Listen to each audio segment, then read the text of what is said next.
Keir Regan-Alexander, and I'm an architect and domain expert at Preoptima.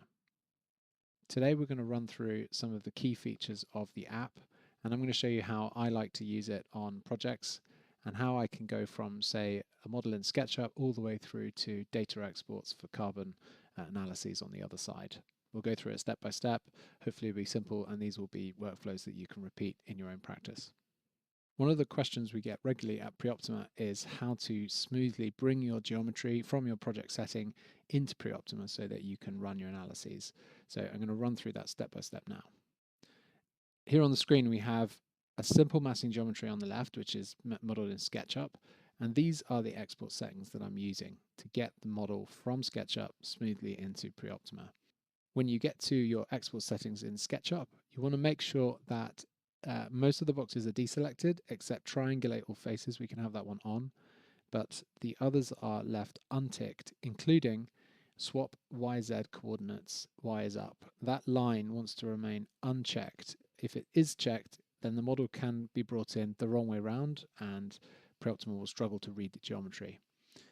I like to import with meters as my setting, although I tend to be modeling in millimeters in SketchUp. When your model has imported successfully, it should look like the image on the right, where we have smooth translation of the shapes and the overall geometry of the building, and a series of blocks sitting on top of each other. When Preoptima reads a massing, it looks for discontinuities in the plan as you go up the building from ground floor. So every change in plan is described as a block when you import it. And when we go through each block, we're going to attribute different characteristics, structural systems and facades to each block individually, and we're going to size each one. And that way we'll know that we have all of the characteristics of our design represented accurately in Preoptima. When you start using Preoptima, you need to know about the Knowledge Hub. The Knowledge Hub is where we have all the product documentation for the app. And if you have any questions about how to do something, you might find that they've already been answered here. It's hosted on a Notion page online, and you should be able to get to it via a link that will have been provided to you. So I'm just going to load that up now, and we'll have a look at the guidance around importing designs. Okay, so when you land on the Knowledge Hub, there are a menu of items that you can scroll through to find out more about the product, but something I like to do is just run a search up here using the magnifying glass tool. So I'm going to search for import Revit. And I can see there's two links here with the relevant information. So we'll go to this first one, Guide to Importing a Massing Model. And here we can see different specifications and different guidance on coming in from, say, Rhino, Revit, or SketchUp. We've got full detail here on which buttons to press for each of those settings. When you start to use Preoptima, it's good to keep in mind the kind of projects that it's been designed to solve for, and this will enable you to prepare your project information and make a plan for how you bring everything through to Preoptima so that you can get the best results on the other side. Preoptima works very well on mixed-use projects that are medium or larger scale. On screen I have examples of new build housing or new build office projects that are very well suited to this tool. Something else that you can do in Preoptima is structural option testing. So you can bring one massing in and you can change the different types of structure that you might want to test and see the carbon implications of each of those choices. Within that, we can also test the different grid sizing options for each of those structural systems. So lots of quick variations are made possible by the Preoptima model. At the same time, we're able to model specific assemblies in quite a lot of detail. So we can create assemblies for roofs and facades, and these will be applied to your building mass, and all of the material quantities that are included within that assembly will be brought through to the whole life carbon report at the back end. In this case, I'm showing a brick face precast facade assembly, which is one of the standard assemblies that we provide to users when they sign up. There are about 15 or so. That number is growing, and if you have a specific assembly that you would like added, please get in touch. Here are some things to keep in mind that aren't currently possible within Preoptima. Very large cantilevers, as shown here by MVRDV, wouldn't work within Preoptima because the Preoptima model is expecting a conventional distribution of loads down a structure from top to bottom. Also, if your project is very small, then it's probably going to sit outside of the data set that the model was trained on. So we recommend projects of over 1,000 square meters in size to get the best results from Preoptima. If you're working on taller projects, you should keep in mind that the data set for Preoptima runs up to 15 stories in height. So if you're working on projects of 16 stories or more, they're not currently going to be suitable for analysis in Preoptima. Something else to keep in mind is, in general, Preoptima expects buildings to be larger at the bottom than they are at the top. The big project shown on screen here tapers out towards the top, and that would be an unconventional solution for Preoptima, so this project wouldn't be possible to model in Preoptima. And here's a little bit more information about how Preoptima is working. When you import your geometry, Preoptima is slicing it horizontally, looking for changes as you go up the building. When it detects a change, it creates a new block, and we can have several blocks sitting on top of another. Then the structural system applies the structural type and grid, and it creates a solution that runs from top to bottom, sizing the columns and the floors and the foundations accordingly. So we have to have this in mind when we're creating our model for import and when we're attributing characteristics to blocks within the interface. Here is an example of how I would translate a slightly more detailed model into a simplified massing geometry for the purposes of importing into Preoptima. A little bit of preparation is needed here to get best results. What you can see we're doing here is modeling the main structural and thermal envelope of the building, but we're excluding items like balconies and internal loggia, and also excluding any undercrofts or colonnades. We need to simplify these things because the massing needs to represent the overall superstructure form when it comes in. I'll run through the modeling process in a moment, but some things to keep in mind. We want to model as one closed shell geometry. Here you can see the bottom surface is removed, so you can see that this shell is completely empty. And once the bottom surface is added back here, we're going to completely declutter this model and save it into one group and delete everything else from the model. And I also like to just drop everything onto one layer or one tag in SketchUp.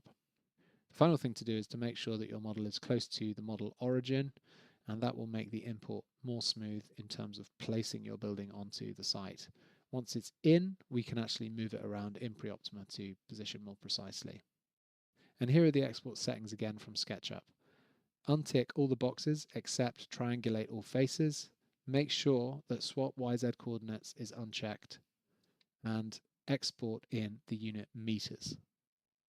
If you're working in Rhino, you need to be modeling as a closed mesh, and the way to check this would be to type properties into your command line and make sure that the object type is set to closed mesh. This is how it should look on screen. And this is how we export from Revit. In this case, we're using the massing tool, and we need to make sure that we've joined geometries. So if we have several overlapping different shapes coming together, you need to create a mass that represents the overall massing of the building. So this is family type mass. And if it's made up of more than one mass, we need to make sure that we've joined those masses together. So using join geometry into a single mass object. Then we're going to export using File, Export, CAD formats, and the drop-down is OBJ. Some things to avoid when you're modeling in preparation for a Preoptima import. If you have complex rounded forms, these should be simplified into triangulated edges. Preoptima is not able to bring splines and complex geometry in. We need to keep it fairly simple, so simplify those complex forms into triangulated forms wherever possible. Another thing we want to avoid when we're building our mass ready for import are certain features like undercrofts, overhangs, and colonnades, which could confuse the import process. These can be simplified down to align with the main structural surface. So in this case, our massing would come down on the facade line all the way to ground, and we wouldn't represent the undercroft. As you can see, the superstructure is continuous. When it comes to the top of your buildings, the model is going to assume a flat roof throughout, so if you want to express any more complex form or construction, then you need to look at customized assemblies that can be applied to the roof surface of your geometry. One of the great things about Preoptima is the ability to rapidly option test for different carbon footprints depending on the shape and size and distribution of your massing on a particular site. In this case, I'm showing 3 different proposals for the same site, and as you can see, we're able to very quickly test different combinations across those 3 options and see how they perform side by side. One of the benefits of this approach is it will enable you to see where you have high carbon intensity in your project. So for example, if you have a lot of facade for the floor area that you're providing, that option is going to come up as more carbon intensive on the walls part of this diagram.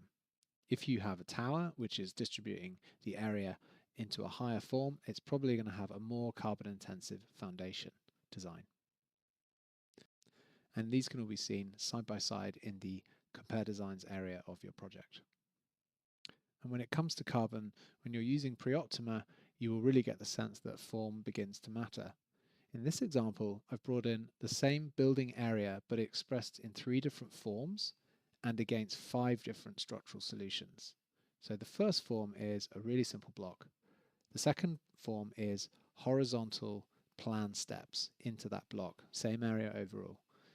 In the third option, we've got stepped in sections, so the building is stepping back as we go up the building.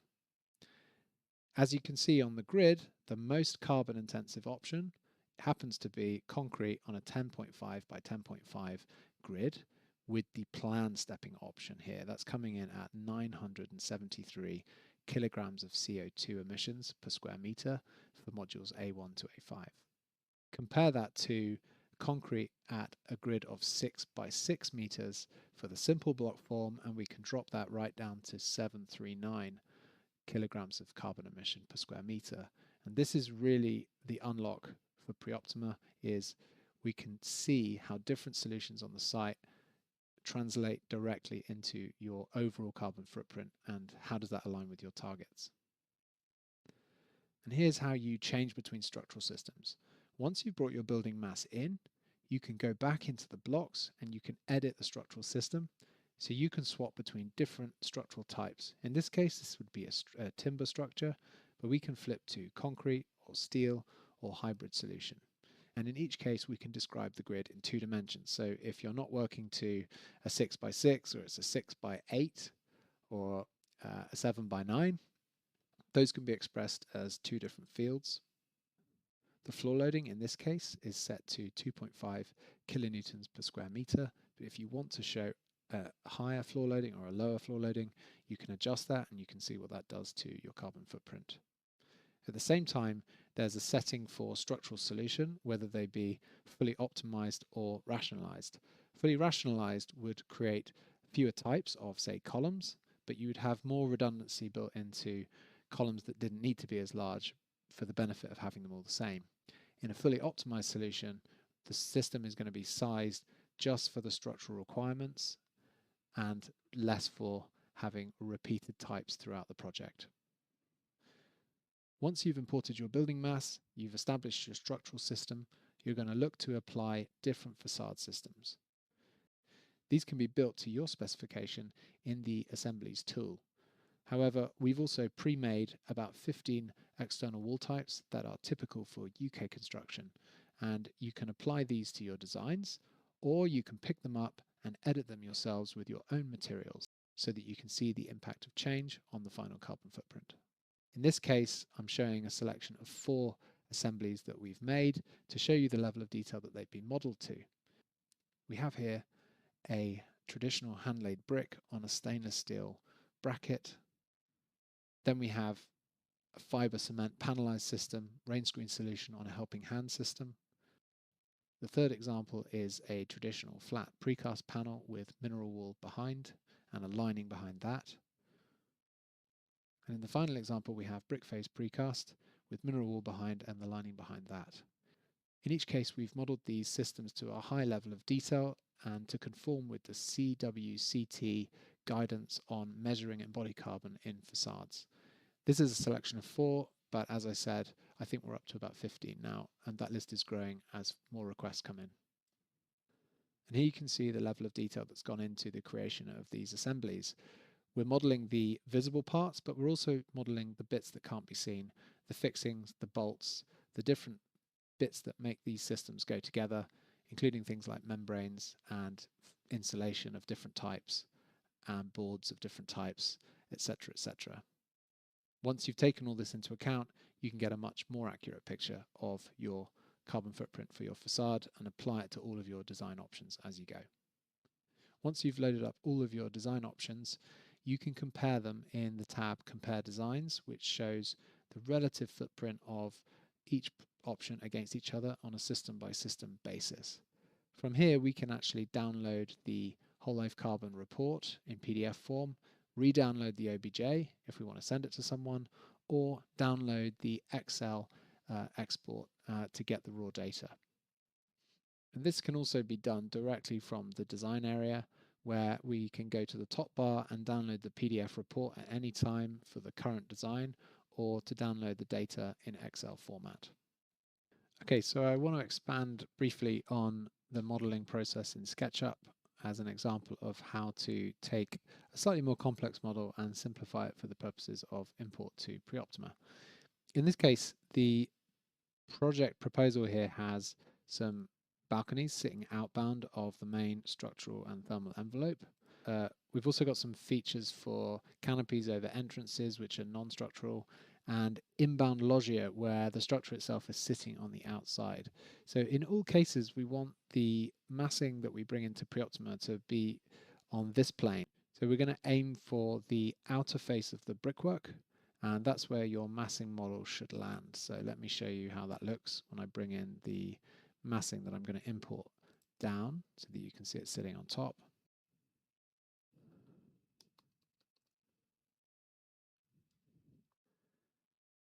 And here you can see where that alignment is sitting. So the purple surface is on the outer face of the brickwork.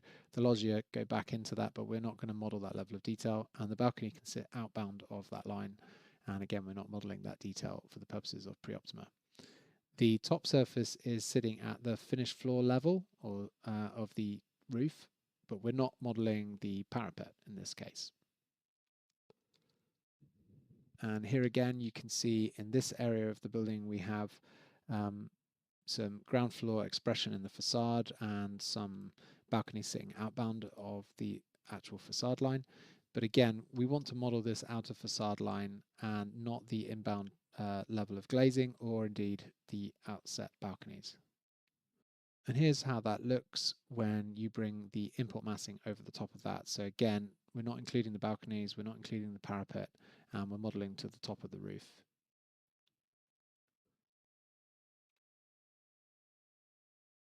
In this case, this project has an undercroft linking to the courtyard from the outside. So this might be something like a gated access to an internal private courtyard. And just to show you how that works, we don't want to express this in the massing model because that setback will confuse the import in Preoptima. Instead, we're going to model the superstructure line, which is on the outside. And so let me show you how that looks. So here you can see that the undercroft is not modeled in the import model. We're going to simplify that and just bring the alignment of the outer face down on the line of the facade past the undercroft, which structurally can just be expressed the same as everything else for the purposes of a Preoptima estimate.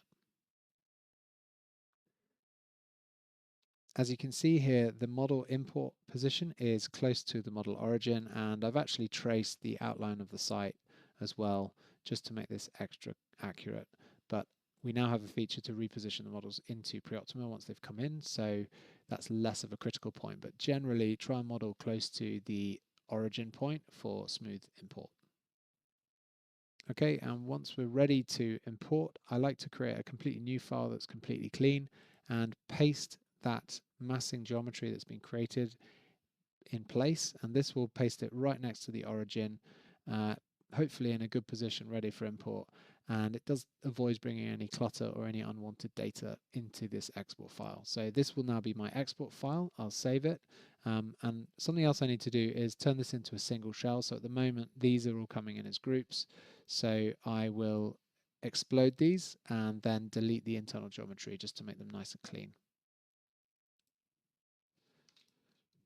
Okay, so I've exploded all of those groups, and now I can delete the interior geometry to make sure these are closed shell.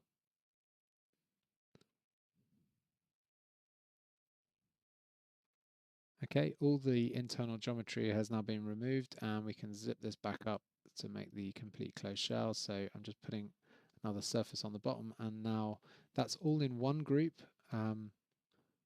one layer, and there's no extra geometry inside this, so this will be hopefully a clean import. When we're ready to export, we go to File, Export, 3D Model. Okay, once you've selected Export, we need to select the drop-down OBJ file.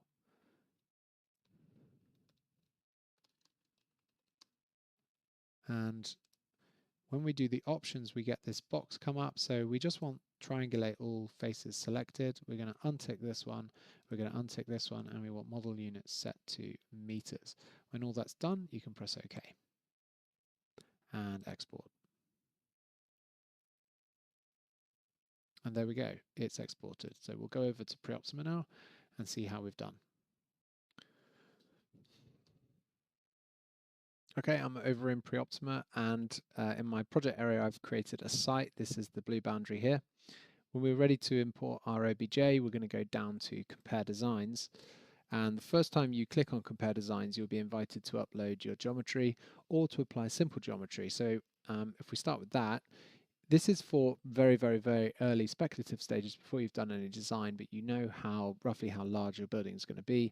You can put in a gross floor area, a GIA value there, and you can apply a certain number of stories. So you could put in, I don't know, 20,000, let's say 10,000 square meters at 5 stories, and it will just put a big shoebox in the site for you.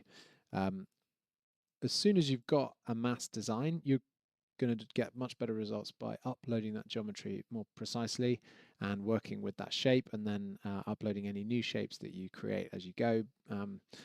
You'll get a lot more accurate carbon numbers by properly measuring the structural solutions, the facades, the foundations, and so on for that particular configuration. So we're going to bring in the OBJ in the upload design area, and in file input we'll just click into that and we'll have the ability to upload our OBJ. So here is the OBJ that we've just exported from SketchUp. I'm going to click open to add that. And when we click upload, this is where Preoptima does that segmentation of the OBJ. It goes in and it reads how the massing changes as you go up the building from ground to the top. And it will create a block for each discontinuity in the plan as we go up. So let's see how it comes in. Okay, I can see the massing is working and it's just finishing off. And yes, we have the building masses come in nicely here, and everything is looking as it did in SketchUp. We will have to go through and attribute all the values now to the blocks, but the main thing I wanted to make sure was that each change in geometry is expressed correctly, and every time the plan changes you get a new block formed. So you can click through each block either in the 3D interface here, or you can select them up here. And as we do things like add structural systems, we can apply that change to all blocks, or we can also attribute different characteristics to each block individually, whether that be facades, structural systems, roofs, etc. So you have a little bit more control as it creates these little differentiations of massing called blocks. Okay, so that's come in really nicely. If we did want to move it, we could actually reposition this and rotate it on the site, but this one's come in perfectly because of how the import file was set up.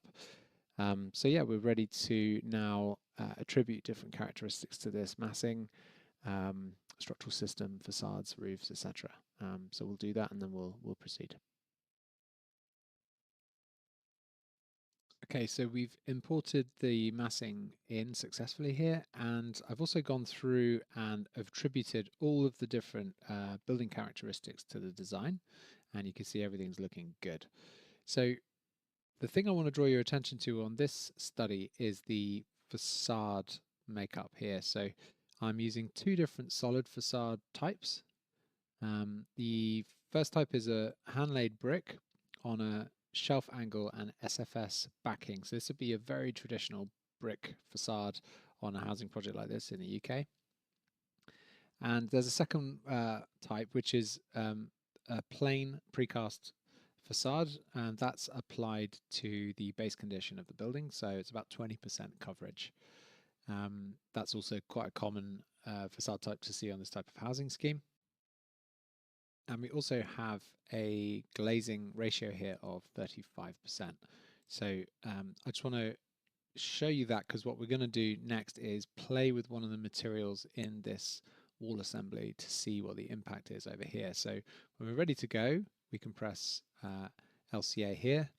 And so what's happening here is Preoptima is loading the massing form of the building into the model, and it's calculating, it's applying all of those system characteristics onto this massing and this form, and it's calculating the number of columns, the size of the columns, the size of the foundations, the quantity of facade, and all the materials that are specified within those assemblies, and the roof systems as well. That all goes into the mix, and Preoptima does a full material take-up of the weight of all of those materials, and then applies carbon coefficients to express the embodied carbon across every module. And when it does that, we get an embodied carbon number here, which actually is pretty high in this case. And once this option is saved, I can also then see the operational carbon and the whole life carbon numbers as well. So keep these numbers in mind. What we're going to do is we're going to go into this wall assembly, we're going to add a material for a stone brick, and just imagine what would happen if we replaced all of the traditional clay-fired bricks with stone bricks, just to see what the embodied carbon shift would be. So that would just apply to that small portion of the building, which is, well, it's about 45% of the solid facade in this case, and the outer layer of that is brick.